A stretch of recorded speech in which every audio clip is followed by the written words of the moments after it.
नमस्कार।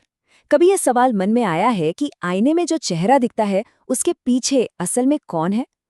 तो आज हम एक बहुत ही प्राचीन भारतीय ग्रंथ आत्मा उपनिषद के रहस्यों में उतरने वाले हैं। यह हमें खुद को समझने की एक ऐसी रोमांचक यात्रा पर ले जाएगा जो शायद हमारे सोचने का नजरिया ही बदल दे। तो चलिए सीधे उस सवाल पर आते हैं जो इस पूरे उपनिषद के दिल में है। असल में मैं कौन हूं? और देखिए, ये सवाल सिर्फ बड़े बड़े फिलोसोफर्स के लिए नहीं है। ये एक ऐसा सवाल है जो हम सब कभी ना कभी, शायद देर रात को अकेले में खुद से पूछते हैं, है ना? अब इस गहरे सवाल का जवाब देने के लिए ये उपनिषद हमें एक तरह का नक्शा देता है। इसके हिसाब से हमारा जो स्व है, यानी हमारा जो मैं है, उसकी 3 परतें हैं। तो चलिए इन परतों को एक एक करके खोलते हैं और देखते हैं कि अंदर क्या छिपा है। तो ये है हमारी इस यात्रा के 3 पड़ाव। पहला है आत्मा, मतलब हमारा शरीर जिसे हम छू सकते हैं।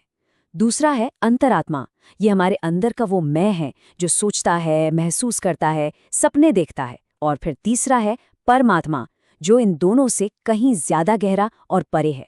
अब तैयार हो जाइए, क्योंकि हम इस रहस्य में और गहराई से उतरने वाले हैं। तो चलिए शुरू करते हैं उस हिस्से से जिसे हम शायद सबसे अच्छी तरह जानते हैं, हमारा शरीर। उपनिषद इसी को आत्मा कहता है। ये वो हिस्सा है जिसे हम हर रोज आईने में देखते हैं, जिसकी हम देखभाल करते हैं। तो उपनिषद के हिसाब से ये आत्मा हमारा फिजिकल शरीर है। हमारी त्वचा, मांस, हड्डियां, ये वो शरीर है जो जन्म लेता है, बड़ा होता है और एक दिन खत्म हो जाता है। ये बस एक बाहरी खोल की तरह है, एक घर जिसमें हम रहते हैं, पर हम खुद वो घर नहीं हैं। तो सवाल उठता है, अगर हम सिर्फ शरीर नहीं हैं, तो फिर क्या है?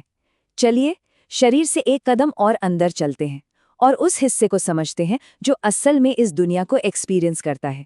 हमारा मन, हमारी चेतना, हमारी भावनाएं, ये है हमारे अस्तित्व की दूसरी और ज्यादा गहरी परत। यही है अंतरात्मा, जो सुनता है, सोचता है और महसूस करता है। ये हमारे अंदर का वो हिस्सा है जो खुश होता है, दुखी होता है, प्यार करता है और नई चीजें सीखता है। ये हमारे शरीर रूपी गाड़ी का वो ड्राइवर है जो इसे चला रहा है। इसे ऐसे समझ सकते हैं, आत्मा यानी हमारा शरीर एक गाड़ी की तरह है और अंतरात्मा यानी हमारा मन उस गाड़ी को चलाने वाला ड्राइवर। एक सिर्फ ढांचा है जो वक्त के साथ पुराना हो जाता है और दूसरा उसे अनुभव और दिशा देता है। अब तक हमने शरीर और मन की बात की, पर उपनिषद कहता है कि कहानी यहीं खत्म नहीं होती। अब हम उस अंतिम और सबसे गहरी सच्चाई तक पहुंच रहे हैं जिसके बारे में उपनिषद बात करता है, परमात्मा। ये हमारे अस्तित्व का वो हिस्सा है जो सबसे ज्यादा रहस्यमयी और अद्भुत है। उपनिषद कहता है कि परमात्मा इतना सूक्ष्म है, इतना बारीक कि उसे शब्दों में बयान करना नामुमकिन है। ये कोई ऐसी चीज नहीं है जिसे देखा या छुआ जा सके। ये कुछ हवा की तरह है जो हर जगह मौजूद है, हमें जिंदा रखती है पर दिखाई नहीं देती। जरा सोचिए, एक ऐसी चीज जिसे न आग जला सकती है, न कोई हथियार काट सकता है। हमारा शरीर तो नश्वर है, एक दिन खत्म हो ही जाएगा। पर उपनिषद के अनुसार ये परमात्मा, ये असली स्व हमेशा रहता है, ये कभी नष्ट नहीं होता। और एक दिलचस्प बात यह है कि उपनिषद ये बताने के बजाय कि परमात्मा क्या है, ज्यादातर ये बताता है कि वो क्या नहीं है। क्यों? क्योंकि वो हमारी समझ और हमारी 5 इंद्रियों से पूरी तरह परे है। वो शुद्ध चेतना है जिसका कोई रूप, कोई रंग, कोई आवाज नहीं है। वो बस है। तो ये परमात्मा सिर्फ हमारे अंदर नहीं है। उपनिषद कहता है कि ये परम चेतना हर चीज से जुड़ी हुई है, पूरे ब्रह्मांड से। चलिए देखते हैं कि यह कनेक्शन कैसे काम करता है और इसका हमारे लिए मतलब क्या है। अब हम उपनिषद के शायद सबसे बड़े और क्रांतिकारी विचार पर आ गए हैं। ये कहता है कि दुनिया में हमें जो भी अलग अलग चीजें दिखती हैं, लोग, पेड़, तारे, जानवर, वो सब असल में एक ही ऊर्जा, एक ही चेतना के अलग अलग रूप हैं। जैसे सोने से हार, अंगूठी, कंगन सब अलग अलग दिखते हैं, लेकिन होते सब सोना ही है। और फिर आता है वो जादुई पल, वो एहसास, जब इंसान को ये समझ आ जाता है, ब्रह्माहम, मैं ब्रह्म हूं। ये सिर्फ एक विचार नहीं है, बल्कि गहराई से ये महसूस करना है कि मैं और ये पूरा ब्रह्मांड अलग अलग नहीं, बल्कि एक ही है। इस मिलन को समझाने के लिए उपनिषद कितनी सुंदर मिसालें देता है। सोचिए, जैसे दूध में दूध, तेल में तेल या पानी में पानी मिलकर एक हो जाता है, कोई लकीर नहीं बचती जो उन्हें अलग कर सके।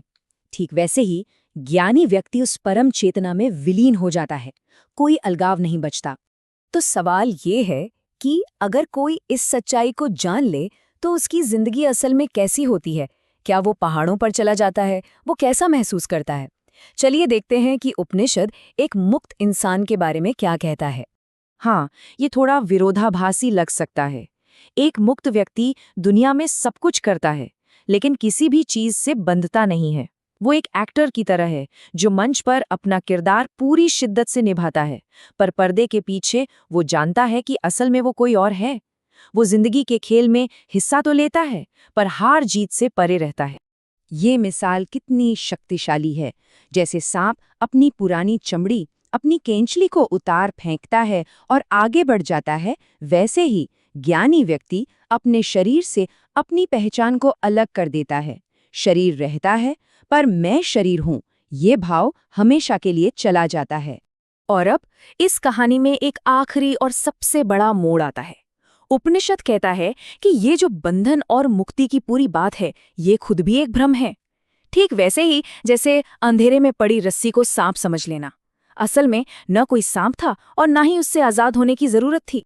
तो अंत में उपनिषद हमें इस हैरान कर देने वाले विचार के साथ छोड़ जाता है, परम सत्य में न कोई जन्म है, न कोई बंधन और न ही कोई मुक्ति पाने वाला।